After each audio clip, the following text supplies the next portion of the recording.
24 दिसंबर को एक जनजातीय सुरक्षा मंच के द्वारा मोरहाबादी मैदान में रैली आहूत की गई थी।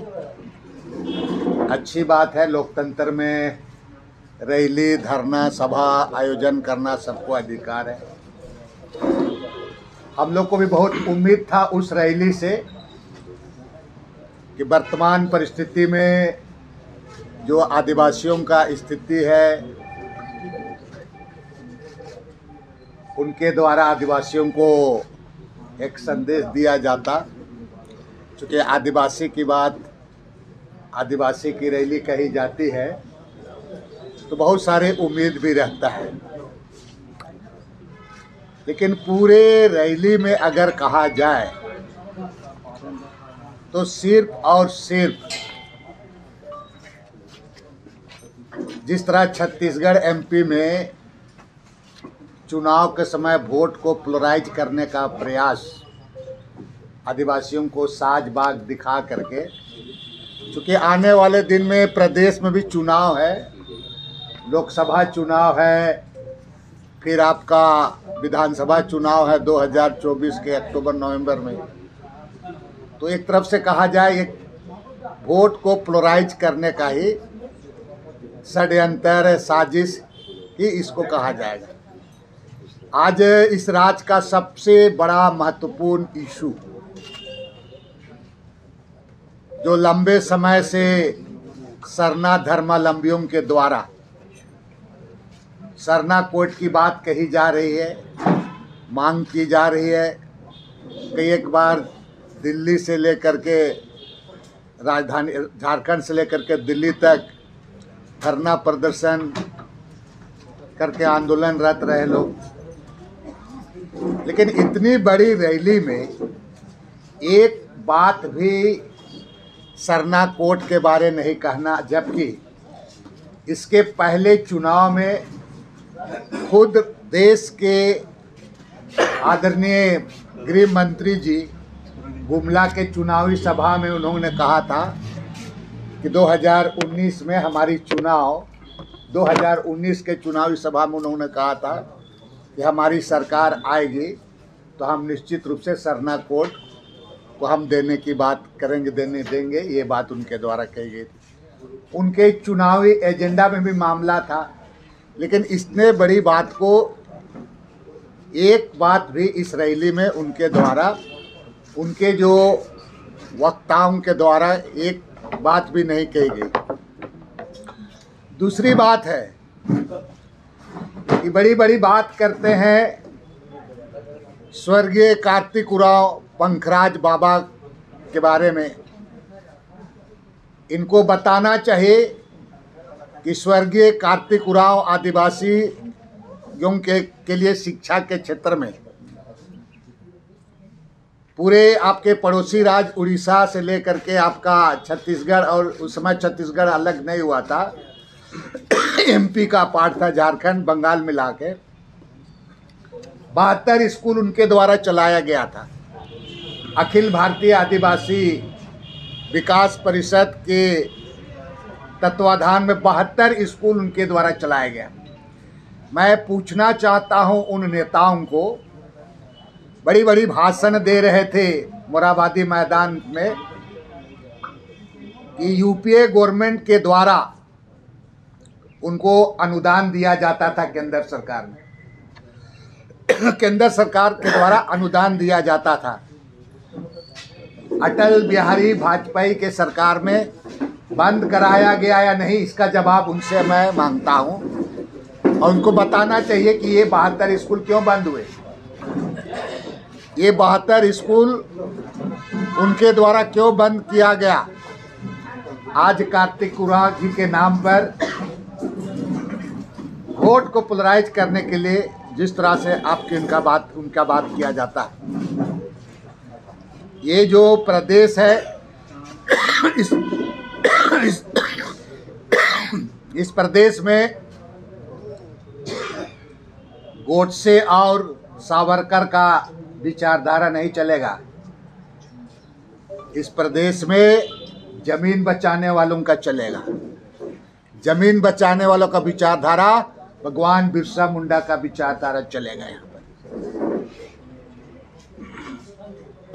जमीन बचाने के बारे क्यों नहीं कही गई इनके द्वारा? जमीन लुटेरों के बारे क्यों नहीं कही गई? जमीन का जो माननीय न्यायपालिका के आदेश के मुताबिक जमीन वापसी की बात क्यों नहीं कहेंगे? आप कहेंगे कि आपकी सरकार है, ये है। भाई आपको इस बात को तो उठाना चाहिए था, आपको सरकार को आईना दिखाना चाहिए था, मांग करना चाहिए। जमीन की बात क्यों नहीं की? आपको मालूम होगा, मैं अपने प्रदेश कांग्रेस के कार्यालय में मैंने पूरे दस्तावेज के साथ पूरा 25 से 30 जमीन लुटेरों का नाम आपको दिया था और आइडेंटिफाइड करके कि ये सारे लोग भाजपा से रिलेटेड हैं। आज डेमोग्राफी की बात करते हैं, करमटोली का हालत क्या है, हतमा का हालात क्या है, हेसल का हालात क्या है, हेहल का हालात क्या है, पुरनकी रांची का हालात क्या है, बनहोरा से लेकर के, बनहोरा तो खैर उसको भी सेंधमारी शुरू कर दिया है, थोड़ा बहुत हम लोग तो रोकते हैं तो सेंधमारी किया है।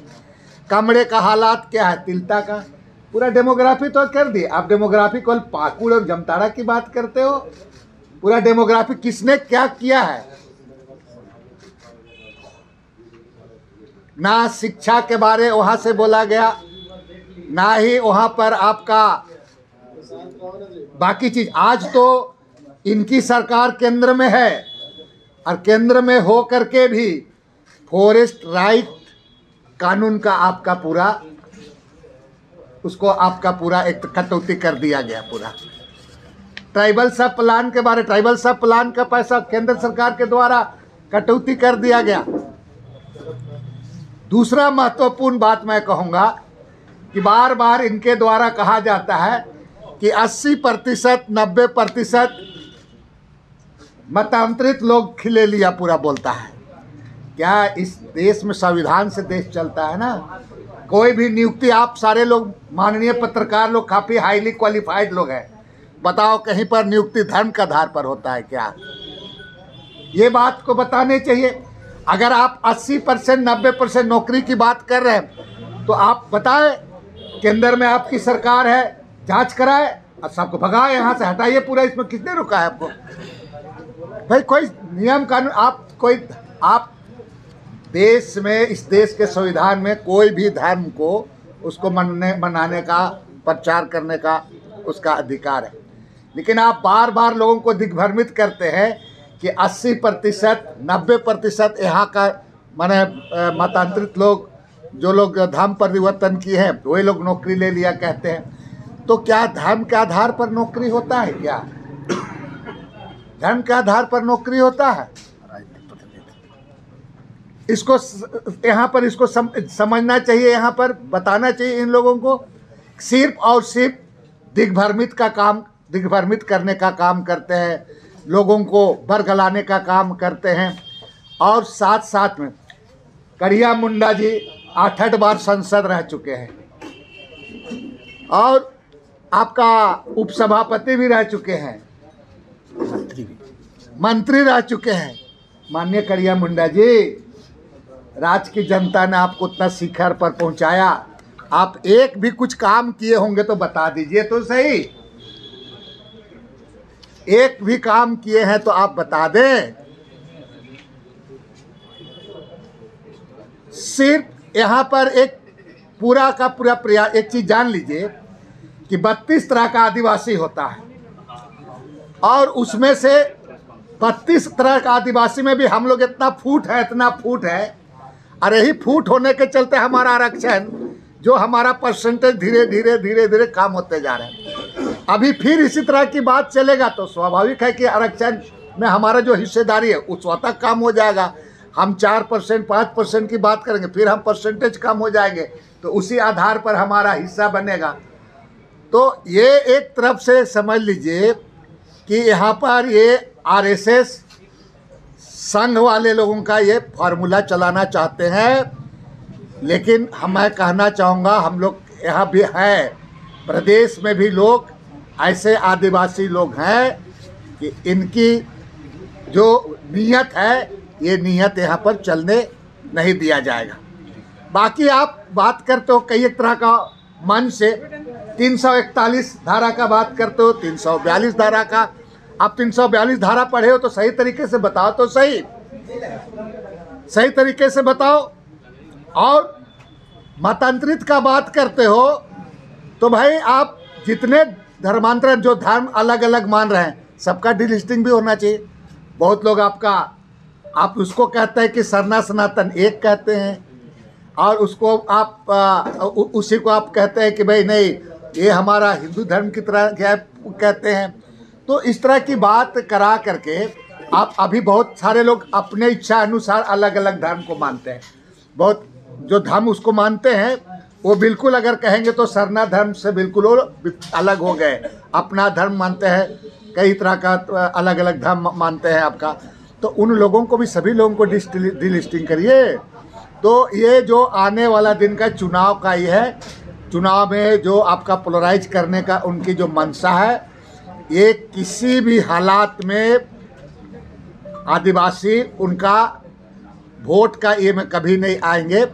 और 4 फरवरी को इसको भी लोग कहेंगे, अभी भी सुन रहे पुराई करा करके कि नहीं ये ईसाई द्वारा प्रायोजित रैली है।